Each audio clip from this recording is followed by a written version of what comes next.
엄마는 평생 오빠 사업에만 관심 있었잖아요. 내가 아기 낳고 죽을 것 같이 힘들 때 엄마는 어디 있었어요? 나도 엄마 딸이라고요. 전화기 너머로 들려오던 딸 아이의 절규 섞인 목소리를 저는 평생 잊지 못할 겁니다. 늘 야무지고 강하기만 했던 제 딸이 그렇게 무너져 내리는 모습을 저는 그때 처음 보았습니다. 안녕하세요. 사연수 다방의 송미영입니다. 제 나이 73.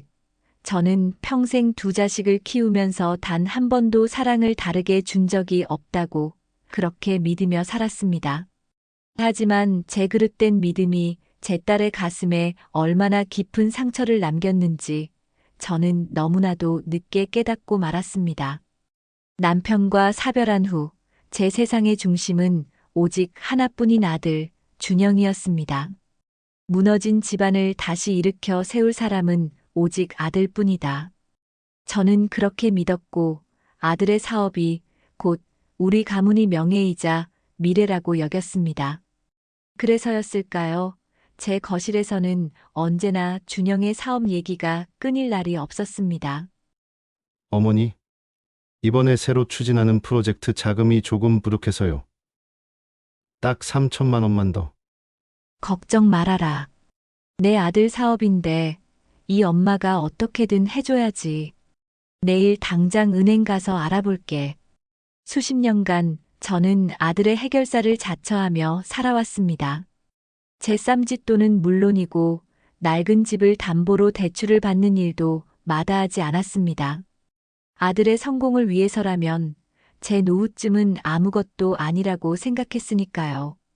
반면 딸 수연이는 늘 제게 자랑이자 동시에 무관심의 대상이었습니다. 딸 아이는 어릴 때부터 똑똑하고 야무졌습니다. 누구의 도움 없이도 명문대를 졸업했고 졸업과 동시에 모두가 선망하는 광고 회사에 들어가 잘 나가는 기획자로 자리를 잡았습니다. 저는 그런 수연이에게 입버릇처럼 말하곤 했습니다. 우리 딸, 엄마는 걱정 하나도 안 한다. 넌 똑똑하고 야무지니까 어디 가서든 알아서 잘할 거야. 그 말은 칭찬이었습니다. 하지만 동시에 더 이상의 관심과 도움은 필요 없다는 무언의 메시지이기도 했습니다. 제 모든 시간과 재산, 그리고 감정은 위태로운 아들 사업에 쏟아부어야 했으니까요. 수연이는 그 모든 것을 그저 묵묵히 지켜볼 뿐이었습니다. 명절에 모여 앉아 제가 온통 준영의 사업 걱정만 늘어놓을 때도 수연이는 그저 말없이 과일을 깎아 제 입에 넣어주곤 했습니다. 진정한 균열은 수연이가 결혼을 하고 임신을 하면서부터 시작되었습니다. 워킹맘으로 살아가는 딸의 삶이 얼마나 고단한지 저는 미처 헤아리지 못했습니다. 임신 중에도 야근을 밥 먹듯 하던 수연이는 몸이 무거워질수록 제 손길이 절실했을 겁니다. 출산을 한 달 앞둔 어느 주말이었습니다. 수연이가 기운 없는 목소리로 전화를 걸어왔습니다. 엄마, 나 너무 힘든데. 주말에 잠깐 와서 밥이라도 한 끼 해주면 안 될까? 그 목소리에 얼마나 많은 기대와 절실함이 담겨 있었는지 당시에 저는 알지 못했습니다. 아이고, 우리 딸 힘들구나. 알았다, 엄마가. 잠시만. 그때였습니다. 휴대폰 너머로 다른 전화벨이 울렸습니다. 아들 준영이었습니다. 수연아, 미안하다. 준영이가 급한 전화라는데 잠깐만 통화하고 다시 전화할게. 저는 수연이의 대답도 듣지 않고 전화를 끊어버렸습니다. 그리고 이어진 준영이의 다급한 목소리에 저는 딸과의 약속을 까맣게 잊고 말았습니다. 어머니, 큰일 났어요. 지금 당장 공장으로 와주셔야겠어요. 막을 돈이 부족해서 부도나게 생겼어요. 저는 그 길로 아들이 있는 공장으로 달려갔습니다. 그리고 그곳에서 밤을 새우며 아들의 문제를 해결하기 위해 동분서주했습니다. 딸에게 다시 전화를 걸어야 한다는 생각은 까맣게 잊어버린 채로 말입니다. 수연이는 결국 차갑게 식은 집에서 홀로 배를 감싸쥔 채 고된 산후조리를 감당해야 했습니다.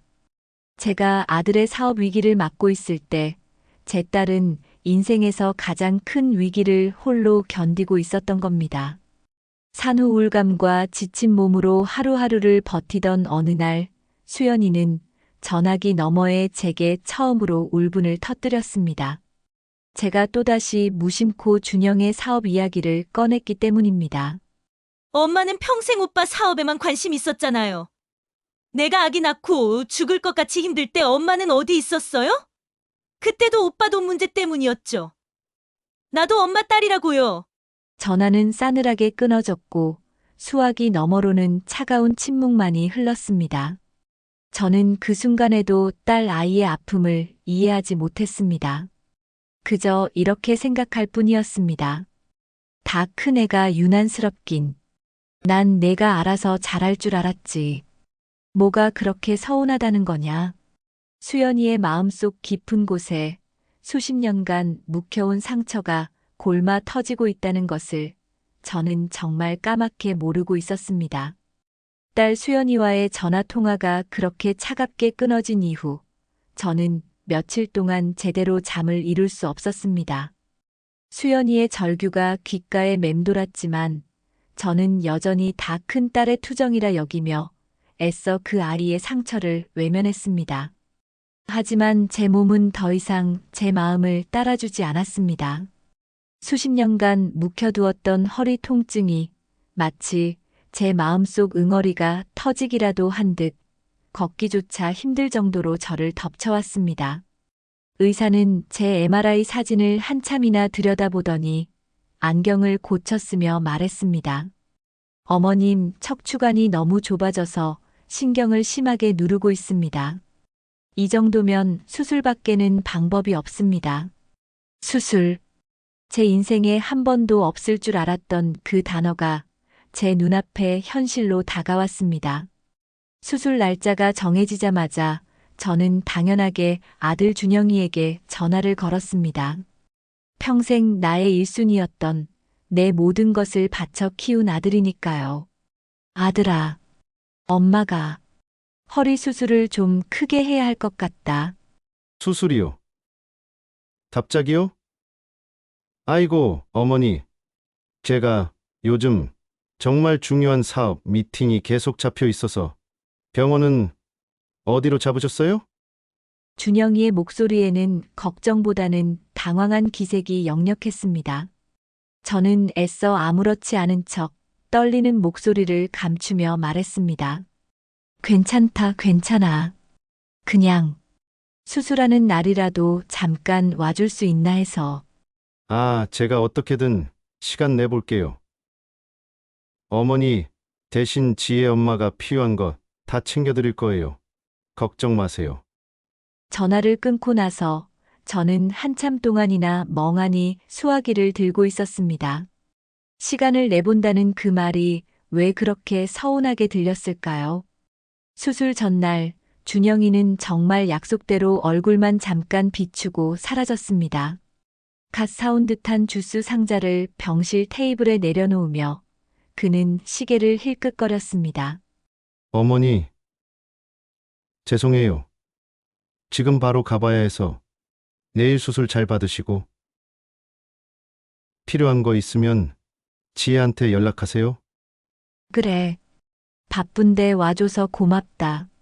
아들의 뒷모습이 병실 문 밖으로 사라지는 순간 저는 와르르 무너지는 기분이었습니다. 며느리 지혜는 그날 저녁 퇴근길에 잠시 들렀습니다. 그녀의 손에는 병문안 선물 대신 간병인 업체의 연락처가 적힌 종이 한 장이 들려 있었습니다. 어머님, 제가 아는 분 통해서 실력 좋은 간병인으로 알아봤어요. 수술 끝나고 나오시면 바로 오실 수 있도록 조치해뒀으니 걱정 마세요. 고맙다. 그것이 전부였습니다. 따뜻한 위로나 손을 잡아주는 온기 대신 모든 것은 시스템과 비용으로 처리되고 있었습니다. 저는 그들의 세상에서 그저 관리해야 할 하나의 문제가 되어버린 것 같았습니다. 수술 당일 저는 홀로 수술실로 향하는 침대에 누워 있었습니다. 차가운 수술실 복도를 지나며 저는 천장의 형광등 불빛을 하염없이 바라보았습니다. 그때였습니다. 마치 주마등처럼 몇 년 전의 기억이 제 눈앞을 스쳐 지나갔습니다. 제가 과로로 쓰러져 입원했을 때의 일이었습니다. 당시에도 임신 중이었던 수연이는 당장 내일 모레가 출산 예정일인 만삭의 몸을 이끌고 병원으로 달려왔습니다. 의사가 절대 안정을 취해야 한다고 말렸음에도 수연이는 제 곁을 떠나지 않았습니다. 밤새 제 손을 잡아주며 열을 체크했고 입맛이 없는 저를 위해 직접 과일을 깎아 입에 넣어주었습니다. 행여나 제가 밤에 화장실이라도 갈까 싶어 뜬 눈으로 밤을 새우며 제 옆 간이 침대에서 쪽잠을 잤습니다. 그때 배가 남산만 한 딸 아이의 거친 숨소리를 들으며 저는 무슨 생각을 했던가요? 역시 내 딸은 야무져. 저 몸으로도 엄마 챙길 줄 알고. 저는 딸의 헌신을, 그 희생을 너무나도 당연하게 여겼습니다. 환자분 들어갑니다. 차가운 목소리와 함께 수술실 문이 열리고 저는 마취에 빠져들었습니다. 얼마나 시간이 흘렀을까요? 흐릿한 의식 속에서 눈을 떴을 때 가장 먼저 저를 맞이한 것은 낯선 회복실의 하얀 천장이었습니다. 그리고 온몸을 꿰뚫는 듯한 극심한 통증. 저는 저도 모르게 신음을 흘리며 누군가를 찾았습니다. 엄마. 아니었습니다. 제가 고통 속에서 부른 이름은 제 딸 수연이었습니다. 제 옆에는 아무도 없었습니다. 텅 빈 공간에는 규칙적으로 울리는 기계음과 저의 거친 숨소리만이 가득했습니다. 외로움이 뼈를 깎는 통증보다 더 아프게 저를 덮쳐왔습니다. 저는 눈을 감았습니다. 그러자 만삭의 몸으로 밤새 제 손을 잡아주던 수연이의 모습이 너무나도 선명하게 떠올랐습니다. 그때는 당연하게 여겼던 딸의 헌신이 지금 이 차갑고 텅 빈 회복실에서 너무나도 아프고 시리게 다가왔습니다. 제가 평생을 세워야 할 가장이라며 모든 것을 쏟아부었던 아들은 제 가장 고통스러운 순간에 곁에 없었습니다. 그저 간병인을 연결해주는 것으로 자신의 도리를 다했다고 생각하는 며느리. 그리고 제가 늘 알아서 잘할 것이라며 뒷전으로 밀어두었던 딸. 그 아이는 제가 가장 힘들었을 때 자신의 모든 것을 던져 제 곁을 지켜주었습니다. 그제야 비로소 깨달았습니다. 제가 평생을 아들만을 우선시하며 내 딸에게 얼마나 깊고 잔인한 상처를 주었는지를, 진정한 효도가 무엇인지, 진정한 가족이 누구인지를 저는 제 인생의 가장 고통스러운 순간에서야 처절하게 깨닫기 시작했습니다. 수술 후 병실로 돌아온 며칠 동안 저는 텅 빈 침대에 홀로 누워 밤새 뒤척이며 후회와 죄책감에 시달렸습니다. 창밖으로 새벽이 밝아오는 것을 볼 때마다 제 인생의 가장 어두운 밤이 계속되고 있는 것만 같았습니다. 평생을 바쳐 챙겼던 아들 준영이는 여전히 바쁘다는 핑계로 전화 한 통 없었고 늘 뒷전으로 밀어냈던 딸 수연이의 그림자만이 제 아픈 마음속을 아른거렸습니다. 간호사가 들어와 혈압을 재며 무심코 물었습니다. 어머님, 오늘은 자제분들 안 오시나 봐요? 그 한마디에 제 심장이 쿵 내려앉았습니다. 저는 애써 웃으며 대답했습니다. 그럼요, 다들 바쁘지요.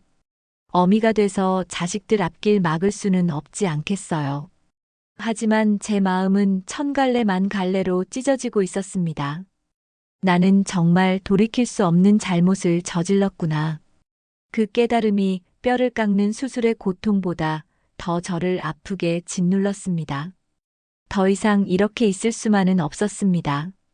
용기를 내어 수연이에게 전화를 걸었습니다. 수화음이 길게 이어지는 동안 제 심장은 터질 듯이 뛰었습니다. 제발 제발 받아다오. 여보세요. 한참 만에 들려온 수연이의 목소리는 제가 기억하던 딸의 목소리가 아니었습니다. 따뜻함이라고는 찾아볼 수 없는 마치 낯선 사람의 목소리처럼 차갑고 건조했습니다. 수연아, 나 엄마다. 몸은 좀 괜찮으냐? 아기는 잘 있고? 제 떨리는 목소리에 수연이는 짧게 대답했습니다. 네, 괜찮아요. 다행이구나. 정말 다행이야. 저기, 수연아, 엄마가 정말 미안하다. 제가 미안하다는 말을 꺼내는 순간 수연이가 제 말을 잘랐습니다. 이제 와서 무슨 소용이에요? 엄마는 변하지 않을 거라는 거, 저 잘 알아요. 아니다, 수연아. 엄마가 정말 잘못 생각했어. 내가 너무 어리석었어. 너한테 평생 씻을 수 없는 상처를. 됐어요. 엄마, 저 지금 바빠요. 나중에 통화해요. 나중에라는 그 말이 얼마나 잔인하게 들렸는지 모릅니다. 딸칵. 전화는 일방적으로 끊어졌습니다. 저는 끊어진 전화기를 붙들고 한참 동안이나 멍하니 앉아 있었습니다. 나중에는 오지 않을 수도 있다는 것을 저는 그때 어렴풋이 느끼고 있었습니다. 며칠 동안 저는 수연이의 연락을 기다렸습니다. 하지만 전화는 오지 않았습니다. 대신 아들 준영이에게서 짧은 문자 한 통이 왔을 뿐입니다. 어머니, 간병인 아주머니가 그러는데 식사를 잘 안 하신다고요. 그러다 큰일 나요. 돈 걱정은 마시고 뭐든 잘 챙겨 드세요. 돈 걱정. 그 아이의 머릿속엔 온통 돈 걱정뿐이었습니다. 어미가 딸에게 용서받지 못해 식음을 전폐하고 있다는 사실은 조금도 중요하지 않은 듯 했습니다. 저는 다시 한번 용기를 내어 수연이에게 전화를 걸었습니다. 이번에는 받지 않았습니다. 음성 사서함으로 넘어가는 차가운 기계음만이 제 절박한 마음을 비웃는 듯 했습니다. 저는 울먹이며 메시지를 남겼습니다. 수연아, 엄마야. 제발 전화 한 번만 받아다오. 엄마가 정말 할 말이 있어서 그래. 얼굴 보고 사과하고 싶어. 제발 한 번만. 그렇게 며칠이 더 흘렀습니다.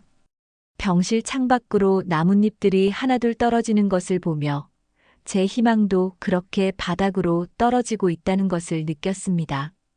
실망감에 모든 것을 포기하고 싶어질 무렵이었습니다. 제 휴대폰이 짧게 울렸습니다. 수연이에게서 온 문자였습니다. 심장이 멎는 것 같았습니다. 그래, 내 딸이 그래도 엄마인데 내 진심을 알아주겠지.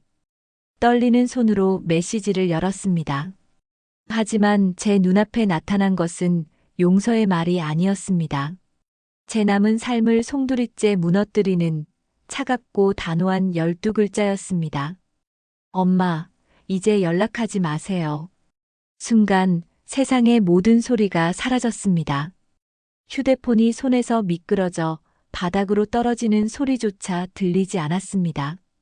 망치로 머리를 세게 얻어맞은 듯한 충격. 이제 연락하지 마세요. 그 말이 제 뇌리에서 수없이 되풀이되었습니다. 내가 내 딸에게 버림받았구나. 그제야 저는 깨달았습니다. 제가 평생을 굳게 믿어왔던 아들이 가장이라는 신념이 얼마나 어리석고 위험한 착각이었는지를, 그 잘못된 믿음 하나가 저를 진심으로 사랑했던 딸의 가슴에 얼마나 깊은 대못을 박아왔는지를, 제 눈에서 뜨거운 눈물이 하염없이 흘러내렸습니다. 그것은 아픔의 눈물이 아니었습니다. 제 어리석음에 대한, 돌이킬 수 없는 과거에 대한 처절한 후회의 눈물이었습니다. 병실의 침묵 속에서 저는 자신이 평생 쌓아 올린 모든 것이 한순간에 무너져 내리는 소리를 똑똑히 듣고 있었습니다. 엄마, 이제 연락하지 마세요. 딸 수연이가 보낸 그 차가운 메시지는 제 휴대폰 화면 위에서 지워지지 않는 낙인처럼 선명하게 남아 있었습니다. 그 12글자는 제 남은 삶 전체를 부정하는 거대한 벽처럼 느껴졌습니다. 며칠 밤낮을 저는 그 벽 앞에서 하염없이 눈물만 흘렸습니다. 잠이 들면 꿈속에서 만삭의 몸으로 제 병상을 지키던 수연이의 지친 얼굴이 나타났고, 잠에서 깨면 싸늘한 병실 공기 속에서 딸 아이의 냉정한 목소리가 환청처럼 들려왔습니다. 제가 평생을 쏟아부어 지키려 했던 가족이라는 성이 사실은 제 어리석음과 편애로 쌓아 올린 위태로운 모래성이었다는 것을 깨닫는 시간은 참으로 고통스러웠습니다. 아들 준영이는 여전히 형식적인 안부 전화만을 가끔 걸어왔습니다. 어머니, 식사는 잘하세요? 간병인 아주머니가 그러는데 자꾸 끼니를 거르신다고요. 그러시면 안 돼요. 괜찮다. 수술비 정산할 거 남았으면 말씀하세요. 제가 처리해 드릴 테니. 그 아이의 목소리에는 여전히 제 마음에 대한 걱정은 없었습니다. 오직 돈과 의무만이 남아있을 뿐이었죠. 저는 그 전화를 받으며 생각했습니다. 내가 내 아들을 이렇게 괴물로 만들었구나. 사랑과 감사를 돈으로만 표현하도록 가르친 것이 바로 나였구나. 며칠 밤낮을 잠 못 이루고 고민하던 끝에 저는 더 이상 이렇게 무너져 있을 수만은 없다고 결심했습니다. 이대로 모든 것을 포기해버린다면 저는 평생 제 딸에게 용서받지 못한 어미로 제 자신에게조차 버림받은 사람으로 남게 될 테니까요. 저는 떨리는 손으로 휴대폰을 들었습니다. 전화를 걸 용기는 차마 나지 않았습니다. 대신 제 인생에서 처음으로 누군가에게 진심을 담은 긴 글을 쓰기 시작했습니다. 수연이에게 보내는 어쩌면 제 인생의 마지막이 될지도 모르는 편지였습니다. 사랑하는 내 딸 수연아. 이 말을 꺼내는 것조차 엄마는 자격이 없다는 것을 안다. 하지만 이 말을 하지 않고서는 엄마는 남은 하루하루를 숨쉬며 살아갈 수가 없을 것 같구나. 손가락 하나하나에 온 마음을 담아 써내려갔습니다. 제가 왜 그토록 아들 준영이에게 매달릴 수밖에 없었는지, 먼저 떠난 남편의 빈자리를 아들을 통해 채우려 했던 제 이기적인 마음을 모두 고백했습니다. 그리고 그 과정에서 수연이 너를 얼마나 외롭게 했는지, 너의 헌신과 사랑을 얼마나 당연하게 여겼는지 뼈저리게 후회한다고 썼습니다. 내가 만삭의 몸으로 내 병상을 지켜주던 그 밤, 엄마는 너의 고통을 헤아리지 못했다. 그저 내 딸은 야무지니까라며 너의 희생을 당연하게 받아들였다. 내가 첫 아이를 낳고 산후 우울감으로 힘들어할 때 엄마는 내 곁에 있어주지 못했다. 아들 사업 자금이 더 급하다는 어리석은 생각에 정작 내 딸이 무너져 내리는 소리는 듣지 못했다. 엄마의 이기심과 무지함으로 너에게 평생 씻을 수 없는 상처를 준 것을 이제라도 진심으로 용서받고 싶다. 용서하지 않아도 괜찮다. 다만 엄마가 얼마나 어리석었는지, 그리고 지금 얼마나 피눈물로 후회하고 있는지 그것 하나만이라도 알아주렴. 미안하다, 내 딸아. 정말 미안하다. 메시지를 보낸 후 저는 휴대폰을 손에 꼭 쥔 채 밤을 지새웠습니다. 혹시라도 답장이 올까 초조하게 화면을 들여다보았지만 수연이의 프로필 사진 옆에 있던 1이라는 숫자는 좀처럼 사라지지 않았습니다. 하루, 이틀, 사흘 시간이 흐를수록 제 희망은 점점 절망으로 바뀌어 갔습니다. 그래, 내가 너무 큰 것을 바랐구나. 수십 년 쌓인 상처가 어찌 편지 한 통으로 씻겨 내려가겠는가. 실망감에 한숨을 내쉬던 그때였습니다. 퇴원을 하루 앞둔 늦은 저녁, 제 휴대폰이 조용히 울렸습니다. 발신자는 내 딸 수연이었습니다. 떨리는 손으로 통화 버튼을 눌렀습니다. 심장이 목구멍까지 차오르는 것 같았습니다. 여보세요? 엄마. 수화기 너머로 들려온 수연이의 목소리는 여전히 차갑고 경계심이 가득했습니다. 하지만 전화를 받았다는 그 사실만으로도 저는 한 줄기 희망을 보았습니다. 수연아, 전화 받아줘서 고맙다. 엄마가 보낸 글은 읽어봤니? 읽었어요. 그래, 그랬구나. 엄마가 정말 엄마. 수연이가 제 말을 끊었습니다. 정말 달라지실 수 있을까요? 또 오빠 일 생기면 엄마는 또 저를 외면하실 거잖아요. 저는 이제 더 이상 상처받고 싶지 않아요. 딸의 목소리에는 깊은 불신과 아픔이 서려 있었습니다. 저는 울음을 참으며 제 인생을 건 약속을 했습니다. 엄마가 이제 정말 달라질게. 약속한다. 이제 엄마한테는 내 아들 준영이도 내 딸 수연이도 똑같이 소중한 자식이야. 아니, 이제부터는 내가 너한테 더 잘할게. 평생 빚진 마음으로 너한테 속죄하며 살게. 제발, 제발 엄마 한 번만 믿어줘, 수연아. 수화기 너머로 수연이의 작은 흐느낌이 들려왔습니다. 아주 조금씩, 아주 조금씩 우리 두 모녀 사이에 얼어붙었던 두꺼운 벽에 가느다란 금이 가기 시작하고 있었습니다. 퇴원을 앞둔 며칠 동안 저는 수없이 휴대폰을 들었다 놓기를 반복했습니다. 수연이와의 그 짧은 통화 이후 제 마음속에서는 희망과 불안이 거센 파도처럼 교차했습니다. 정말 내 딸이 나를 다시 받아줄까? 수십 년간 쌓인 상처가 그리 쉽게 아물 수 있을까? 제 어리석었던 과거를 떠올릴 때마다 죄책감이 목까지 차올라 숨을 쉴 수가 없었습니다. 퇴원 당일 아침이었습니다. 간호사가 들어와 퇴원 수속이 다 끝났다고 알려주었지만 정작 저를 데리러 온 사람은 아무도 없었습니다. 아들 준영이는 어젯밤 내일 중요한 계약이 있어 도저히 시간을 낼 수 없다는 짧은 문자 한 통을 보내왔고 며느리 지혜는 아예 연락조차 없었습니다. 그래, 내가 뭘 기대한 걸까? 쓸쓸한 마음으로 간병인 아주머니의 도움을 받아 옷을 갈아입고 있을 때였습니다. 병실 문이 조용히 열리고 제 눈앞에 믿을 수 없는 광경이 펼쳐졌습니다. 아기띠에 잠든 손주를 안은 수연이가 다른 한 손으로는 휠체어를 밀며 들어오고 있었습니다. 엄마 늦어서 미안해. 아침에 애가 갑자기 열이 좀 나서. 수연이의 얼굴은 밤새 아기를 돌본 탓인지 헬쑥했지만 그 눈빛은 제가 평생 그리워했던 따뜻한 온기로 가득 차 있었습니다. 저는 그 자리에 얼어붙은 채 아무 말도 하지 못했습니다. 그저 눈물만이 제 뺨을 타고 하염없이 흘러내렸습니다. 엄마, 왜 울어? 이제 집에 가야지.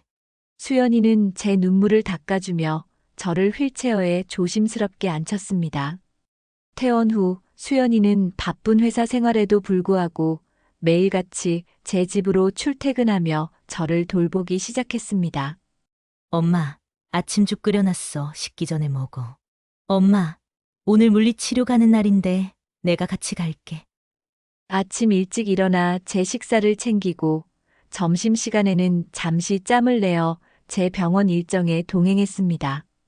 퇴근 후에는 지친 몸을 이끌고 돌아와 갓난아기와 저를 동시에 돌봤습니다. 제가 그토록 외면했던 딸 아이가 이제는 제 삶의 유일한 버팀목이 되어주고 있었습니다. 저는 난생 처음 딸의 깊은 사랑과 헌신을 온몸으로 느끼며 매일 밤 남몰래 눈물을 흘렸습니다.